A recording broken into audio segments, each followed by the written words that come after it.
आज की इस वीडियो का हमारा टॉपिक है महिला सशक्तिकरण, यानी इसे नारी सशक्तिकरण के नाम से भी जाना जाता है। तो आपके एग्ज़ाम में महिला सशक्तिकरण से जुड़े प्रश्न पूछा जाए या फिर नारी सशक्तिकरण या महिला सशक्तिकरण के ऊपर निबंध लिखने को बोला जाए तो आपके लिए यह वीडियो काफ़ी महत्वपूर्ण और उपयोगी होने वाला है, क्योंकि आज के इस वीडियो के माध्यम से आप सभी लोग जानेंगे कि महिला सशक्तिकरण क्या होता है, महिला सशक्तिकरण का अर्थ एवं परिभाषा क्या है, साथ ही साथ महिला सशक्तिकरण की क्यों आवश्यकता पड़ी और महिला सशक्तिकरण होने से क्या महत्व मिला, क्या लाभ मिला, क्या इसकी विशेषता है। इन सभी टॉपिक पर, इन सभी पॉइंट पर आप सभी लोग इस वीडियो के माध्यम से कवर करने वाले हैं, सीखने वाले हैं। तो स्वागत है एक बार फिर से आप सभी का अपने यूट्यूब चैनल आर्कर स्टडी पे। और इस यूट्यूब चैनल की इस वीडियो के माध्यम से आज हम सभी लोग महिला सशक्तिकरण यानी नारी सशक्तिकरण के बारे में संपूर्ण जानकारी को प्राप्त करने वाले हैं। तो वीडियो के अंत तक बने रहिएगा। महिला सशक्तिकरण के बारे में आप आज तक जो भी चीज़ें जान रहे होंगे उनसे कुछ अलग हट के आपको सीखने को मिलेगा और एक नए अंदाज में, नए ढंग से सीखने को मिलेगा। तो सबसे पहले हम लोग जानते हैं कि ये महिला सशक्तिकरण क्या होता है, यानी कि इसके शब्द को जब आप तोड़िएगा तो इसका शाब्दिक अर्थ मिलेगा और इस शाब्दिक अर्थ से आपको महिला सशक्तिकरण का शाब्दिक अर्थ देखने को मिलेगा। जैसे कि आप सभी लोग यहाँ पर देख रहे होंगे कि महिला और सशक्तिकरण दो शब्द यहाँ पर है, जिसमें से एक शब्द है आपका महिला आएगा, महिला से निकल के, और दूसरा जो शब्द है सशक्तिकरण, इसमें एक शब्द छुपा हुआ है, वह है आपका सशक्त। यानी कि महिला के अर्थ की अगर आप बात करेंगे तो महिला का अर्थ होता है स्त्री और सशक्त का मतलब होता है किसी भी चीज़ को मजबूत बनाना। यानी कि महिला सशक्तिकरण से आपको यहाँ तक ये समझ में आ गई कि महिलाओं को यानी स्त्रियों को मजबूत बनाने का एक प्रक्रिया है। ठीक है, तो महिला सशक्तिकरण क्या है? तो महिला सशक्तिकरण के अंतर्गत स्त्रियों को मजबूत बनाया जाता है।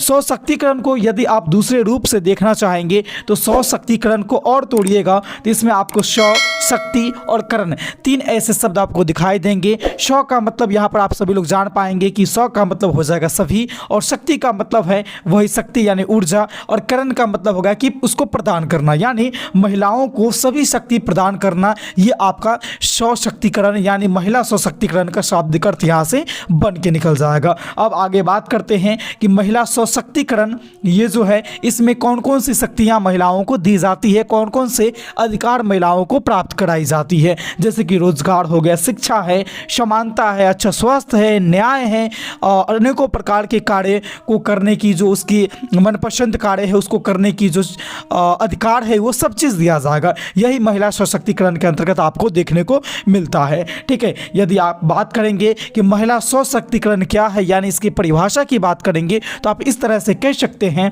कि महिला सशक्तिकरण एक ऐसी प्रक्रिया है जिसमें महिलाओं के आत्मसम्मान, आत्मनिर्भर अधिकार, जो मानवीय मूल अधिकार होते हैं वो अधिकार, स्वतंत्रता यानी किसी भी काम करने के प्रति उसकी आज़ादी, छूट दी जाती है, साथ ही साथ समानता इत्यादि अनेकों प्रकार के क्षेत्रों में वृद्धि की जाती है, बढ़ोतरी दी जाती है, बढ़ावा दी जाती है। यही चीज़ जो होती है महिला सशक्तिकरण कहलाती है, जिससे क्या होता है कि महिलाओं का बहुमुखी विकास हो सके, सभी क्षेत्रों में वो अपने आप को वहाँ पर दर्शा सके, अपने क्षमताओं को, योग्यताओं को प्रदर्शित कर सके। यानी कि आपको अगर महिला सशक्तिकरण की परिभाषा की बात करी जाए कि इसको दीजिए तो आप एक लाइन में लिख सकते हैं कि महिला सशक्तिकरण एक ऐसी प्रक्रिया है जिसमें महिलाओं के आत्मसम्मान, आत्मनिर्भर अधिकार, स्वतंत्रता, समानता इत्यादि अनेकों क्षेत्रों में उसको बढ़ावा दी जाती है, वृद्धि कराई जाती है, जिससे महिलाओं का सर्वांगीण विकास हो सके, उसके बहुमुखी विकास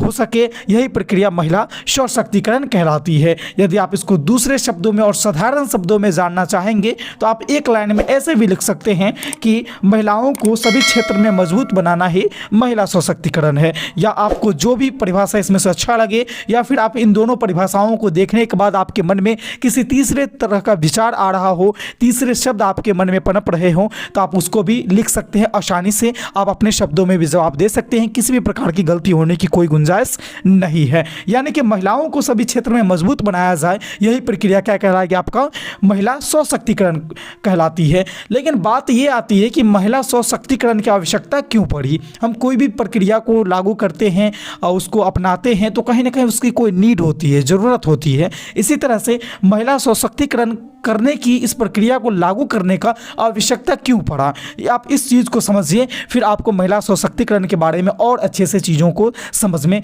आने लगेगी।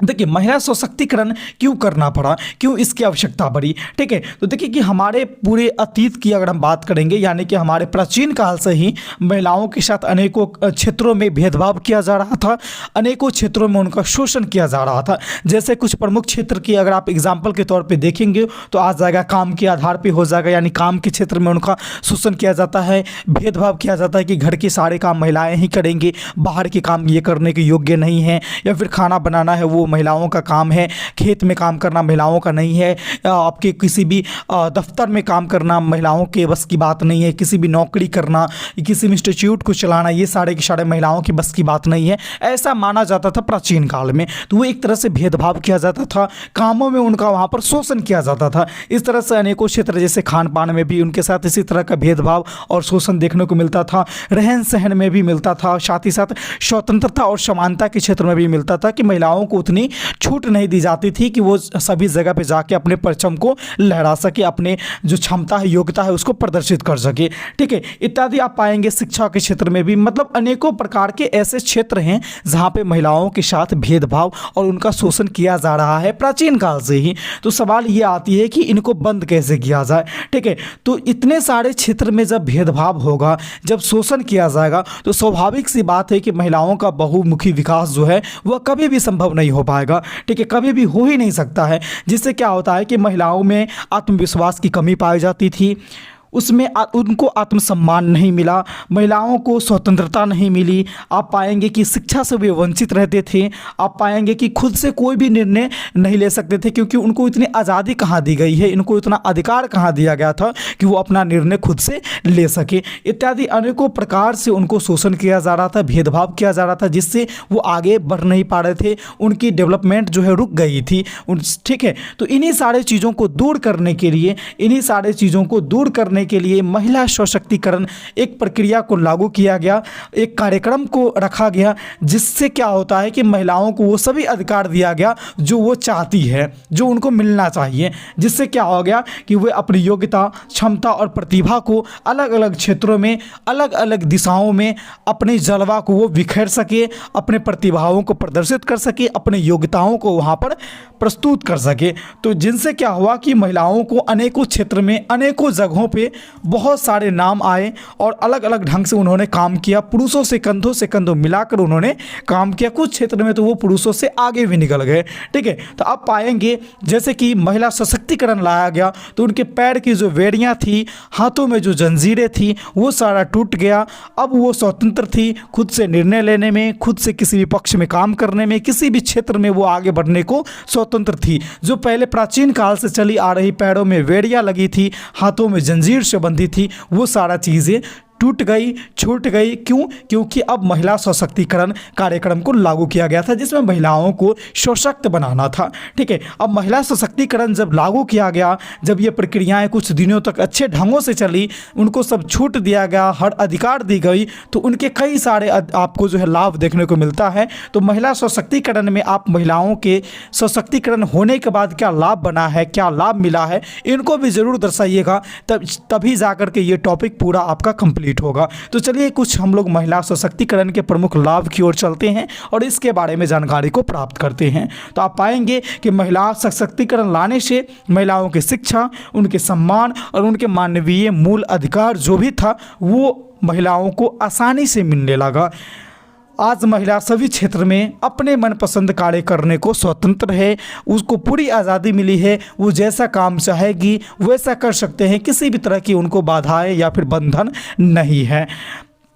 महिला आज आत्मनिर्भर बनी है, यह भी महिला सशक्तिकरण का ही देन है, यानी नारी सशक्तिकरण का ही देन है। सभी क्षेत्रों में पुरुषों के कंधों से कंधे मिला करके आज महिलाएं चल रही है, यह भी नारी सशक्तिकरण का ही देन है। हमारे देश के विभिन्न कार्य क्षेत्रों में महिलाओं की एक अलग पहचान मिली, यह भी महिला सशक्तिकरण का ही लाभ है। जैसे कि आपने मिताली राज का नाम सुना होगा, जो देश को एक मिताली राज मिली, यानी कि महिला क्रिकेट टीम की वो कैप्टन रह चुकी है। एक अच्छा खासा प्लेयर है, जाने माने प्लेयर हैं, वरिष्ठ प्लेयर में आती है मिताली राज। अगर महिला सशक्तिकरण नहीं हुआ रहता तो आज ये महिला कभी भी क्रिकेट नहीं खेल पाती, उनको इतना अधिकार कहाँ मिला होता। तो देश को मिताली राज मिली, देश को कल्पना चावला मिली। कल्पना चावला के बारे में आप सब लोग जरूर जानते होंगे, जो अंतरिक्ष यात्री, पहली महिला अंतरिक्ष यात्री थी भारत की ओर से।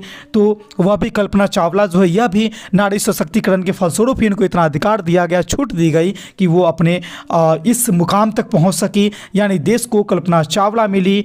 बछेंद्री पॉल भी मिली, जो माउंट एवरेस्ट पर चढ़ने वाली पहली महिला है, भारतीय महिला है। वो भी नारी सशक्तिकरण के फलस्वरूप ही मिल सकी, नहीं तो उसका भी सपना अधूरा रह जाता और हमारे इतिहास के पन्नों में आज बछेंद्री पॉल का नाम अंकित नहीं रहता। आप पाएंगे कर्णम मल्लेश्वरी मिली, जो वेट लिफ्टर है। इंडिया को तो छोड़िए, इंडिया के बाहर उन्होंने 29 मेडल जीती हैं, तो वो भी एक नारी सशक्तिकरण का जीता जागता उदाहरण है। साथ ही साथ आप पाएंगे प्रतिभा देवी सिंह पाटिल, जो कि हमारे देश के प्रथम महिला राष्ट्रपति है। अगर सोचिए नारी सशक्तिकरण नहीं होता, नारी को इतना अधिकार नहीं दिया जाता, तो क्या वो देश के राष्ट्रपति बन पाती कभी? आपका जवाब होगा बिल्कुल नहीं। तो देश का प्रथम राष्ट्रपति बनी प्रतिभा देवी सिंह पाटिल, यह भी नारी सशक्तिकरण का ही देन है। आप देखेंगे कि किरण बेदी मिली, जो कि महिला IPS ऑफिसर थी, जो किरण बेदी हैं। यह भी नारी सशक्तिकरण के फलस्वरूप ही अपने जलवा को बिखेर सकी, अपने नामों को इतने आगे तक पहुंचा सकी। फातिमा बीबी मिली, जो कि महिला सुप्रीम कोर्ट न्यायाधीश है, जो प्रथम है भारत की ओर से। तो इन सारे नामों जो आपने देखा, ये सारे के सारे महिला हैं और कहीं ना कहीं लगभग सभी क्षेत्रों में ये प्रथम महिलाएं हैं। इत्यादि अनेकों नाम है, बहुत सारे नाम अभी भी इतिहास में है और आने वाले समय में भी आपको अनेकों नाम देखने को मिलेंगे। तो इतने सारे जो नाम आपने देखा, इतने सारे चेहरा को आपने देखा, ये सारे के सारे महिला सशक्तिकरण के फलस्वरूप ही उन्हीं का ये परिणाम है, उन्हीं का ये लाभ है।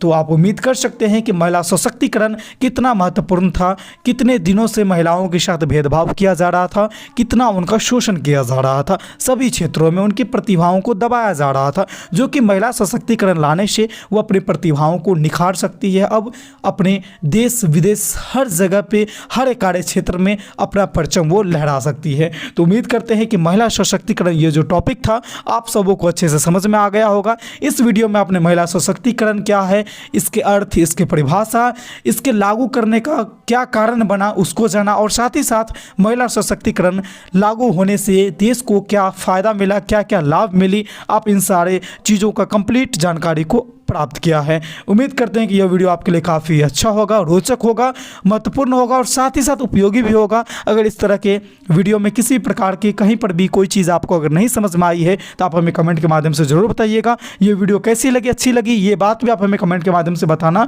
नहीं भूलेंगे। तो इस वीडियो में बस इतना ही था, फिर मिलते हैं अगले वीडियो में नए टॉपिक के साथ। तब तक ले देखते रहिए हमारे चैनल आर्कर स्टडी को। धन्यवाद।